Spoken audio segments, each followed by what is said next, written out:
सुधांशु जी ने सीधे सीधे कहा वारिस साहब कि जो स्वतंत्रता सेनानी हैं उनकी विरासत पर तो दावा आप ठोक रहे हैं ओवैसी साहब।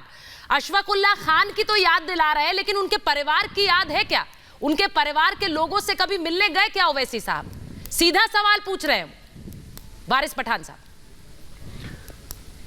देखिए सुचरिता जी, कल आपने देखा हमारे हेडक्वार्टर हैदराबाद दारुस्सलाम में किस शान के साथ पूरा कलर लगाया हुआ था, तिरंगा, तिरंगे सबके हाथ में, तिरंगे का महोत्सव बनाया जा रहा था। वहाँ हमारे पार्टी के सदर ने कितनी अच्छी बात बोली।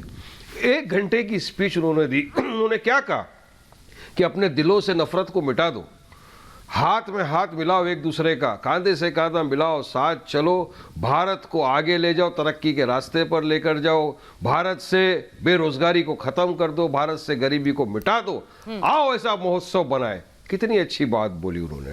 साथ में उन्होंने कहा कि जो बार बार ये हमको बोला जाता है कि देश के मुसलमानों ने क्या किया, तो उन्होंने याद दिलाया कि आज़ादी के वक्त देश के जो मुसलमान थे उन्होंने नाम की फहरिस्त गिरा दी। ये सब ने तो शहादत दी, इनकी शहादत से तो देश आज़ाद हुआ। मगर वहीं पर आरएसएस वाले क्या कर रहे थे आजादी में? आरएसएस वाले का तो कोई योगदान रहा ही नहीं आजादी में। वो ये क्यों कहते हैं वो तो कि कौन ज्यादा वफादार कर रहे थे? वो ये क्यों कहते हैं कौन ज्यादा वफादार? जब वो ये सवाल लगा देते हैं तो फिर मंशा पर सवाल उठ जाता है। कौन ज्यादा वफादार कहने की क्या जरूरत थी? क्या धर्म के हिसाब से तय करें कौन ज्यादा वफादारी कर रहा है देश के लिए? उन्होंने कहा कि देश के प्रधानमंत्री मोदी जी हमेशा ये कहते हैं कि आरएसएस तो हमारा फ्रंटल ऑर्गेनाइजेशन है, हमारा सब मेन आरएसएस है। तो उन्होंने कहा कि ऑर्गेनाइजर एक जो आरएसएस का माउथपीस है मैगजीन, उसने 1947 जुलाई के अंदर कहा था तिरंगे के ऊपर कि तिरंगा जो है अशुभ है, हमारे लिए इविल है, हमारे लिए भगवा कलर ही सबसे अच्छा है। उन्होंने तो हमारे तिरंगे तक का अपमान कर दिया था। कब करा तिरंगे तो झंडा नहीं फहराया, मगर हम तो 75 ईयर से फहराते आ रहे हैं झंडा। और आपके आने से पहले सुधांशु जी कुछ तथ्य रख रहे थे सामने दर्शकों के। तिरंगे का सम्मान करते रहेगी। वारिस साहब, जब आप कहते तिरंगे का अपमान, मुझे लगता है आज हर घर तिरंगे की शुरुआत हुई है। और जब मैं घर से भी निकल रही थी तो घरों के ऊपर तिरंगे लहरा रहे थे। बहुत अच्छा दृश्य है। आज घरों से बाहर जब लोग निकल रहे हैं सुधांशु जी, तो लोगों के घरों के बाहर तिरंगे लगे, देखकर अच्छा लग रहा है। बहुत एक अनुभूति जो है उस तस्वीर की, उसको मुझे लगता है बयान नहीं कर सकते। सुधांशु जी वो सीधे वो कह रहे हैं अब तिरंगे का अपमान कर दिया। वही सवाल जो मैं आपसे पूछ रही थी, एक बार जरा सुधांशु जी से पूछ लूं। वारिस जी, मैं तिरंगे का अपमान जानते हैं सुचरिता जी क्या था?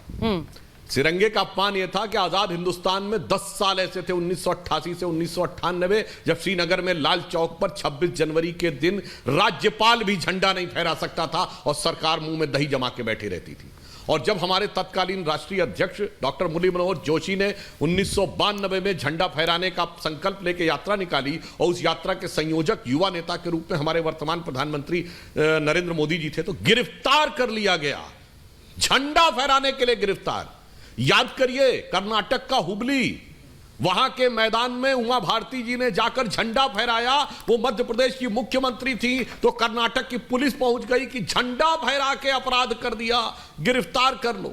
2011-12 की बात है जब हमारे वर्तमान information broadcasting minister Anurag Thakur Yuva Morcha के अध्यक्ष थे और हम श्रीनगर में झंडा फहराने के लिए कश्मीर में जा रहे थे, तो उस समय हमारे दोनों सदनों के नेता प्रतिपक्ष सुषमा स्वराज जी और अरुण जेटली जी, अनंत कुमार जी और अनुराग ठाकुर, सबको गिरफ्तार कर लिया गया। झंडा नहीं फहराने देंगे। झंडे के सम्मान की बात करते हैं मान्यवर।